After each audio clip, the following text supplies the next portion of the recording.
Ace Romero, Philippine Star. Yusek, nabanggit sa statement na it's something that has got to do with the election results. Ano po ba yung resulta ng election na mukhang hindi yata natuwa ang Pangulo at nag-trigger ng ganitong call for resignation? Aminado ang Pangulo na kulang, no? Kulang sa kanyang paningin, nakulangan siguro ang taong bayan sa naging performance ng gobyerno, kaya hindi nila nakuha yung pinaka-target na numero especially sa Senado. Pero kahit ano pa man yan, kung ano man maging resulta, ganito pa rin dapat ang gawin ng ating Pangulo, mas mapabilis pa rin ang performance ng administrasyon. Yun din po talaga ang nais ng ating Pangulo. Referring to 12-0 po yung number na sinasabi nyo, the target. Mas maganda kung 11-0. Yeah, mas maganda po. So hanggang kailan po kaya yung magiging action ng Pangulo, kailan po namin malalaman yung magiging resulta ng inyong review sa performance? Kailan malalaman sino po yung mare-retain at sino po yung aalisin na sa cabinet? Kung mapapansin niyo po sa bawat salita ng Pangulo, ang gusto niya ay mabilisan. So asahan niyo po ang mas mabilis na action dito. Hintayin na lamang po natin dahil ka-announce lamang po ito kahapon. Salamat po. Alvin Baltasar, Radyo Pilipinas.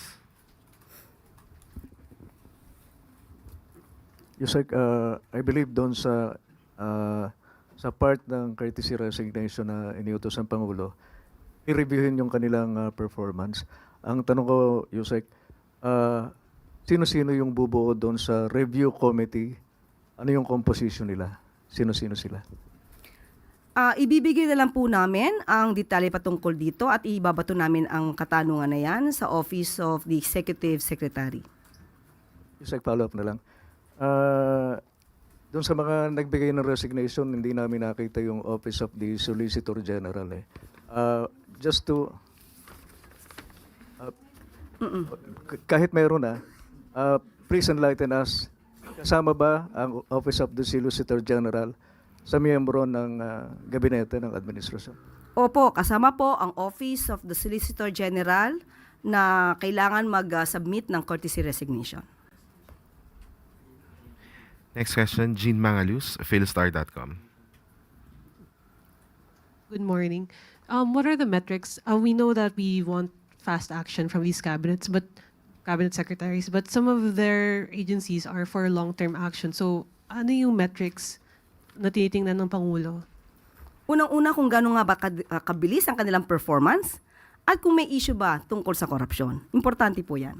So hindi lamang performance to, titignan din po nila kung nagkakaroon ba ng issue tungkol sa anomalya sa kanilang pag-handle ng kanilang agency. There are reports that this shakeup is targeted towards specific secretaries. How true is this?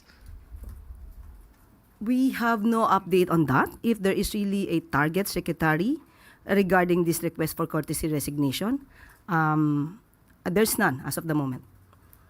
Tristan Nodalo, Newswatch. Hello po, Yusek. Good morning. Ma'am, ito po bang desisyon ng Pangulo is also one way of showing na, di ba yung nabanggit niya sa podcast niya, he wants to be respected, pero nasabi niya baka mas gusto niyang feared ang next na approach niya. And then si Senator-elect Ping Lacson sabi kailangan ng Pangulo ng bastonero sa government para talagang may matakot. But ito po ba pagpapakita ng Pangulo na hindi niya kailangan ng bastonero because siya kaya niya pong mag-act ng sarili niya or mag-decide? Bilang presidente, hindi po talaga dapat sinasabi na kailangan ng bastonero. Mismong presidente mismo ang bastonero. At yan po ay aasahan natin. Ngayon po na nagsalita ang Pangulo na kinakailangan po ng mas mabilis at malinis na administrasyon, mapapakita po yan ng Pangulo. Di po niya kailangan bastonero. Siya na mismo po ang bastonero. Siguro na lang po baka sa ibang kritiko ng Pangulo gamitin tong mass resignation or courtesy resignation ng cabinet secretaries. Yung timing po nung decision na to, why is it, ito yung nakita ng Pangulo na best timing to do a revamp of his cabinet secretaries? Tandaan po natin, nung una pa lamang po ako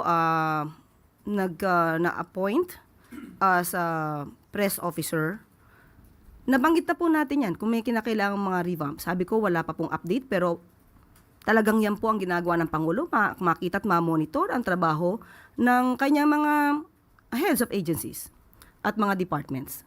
So hindi lamang po ito ngayon. Talaga pong nire-review. Tandaan po natin, marami na natatanggal bago pa nagkaroon ng eleksyon. Bago pa nangyari ang eleksyon. So, siguro mas naramdaman lang naman Pangulo itong naging eleksyon na mas kailangan pa ng mas mabilis ang pagtatrabaho ang administrasyon para sa taong bayan. Maricel Halili, TV5.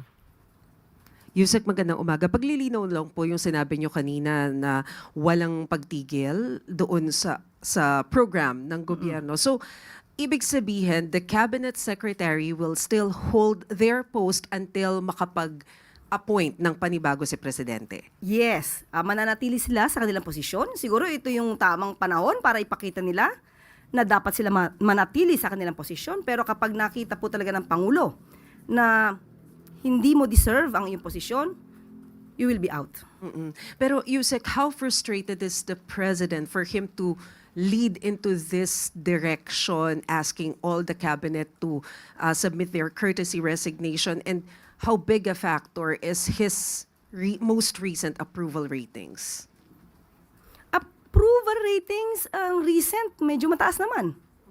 So nakita naman natin na mataas pa rin ang tiwala ng taong bayan sa Pangulo.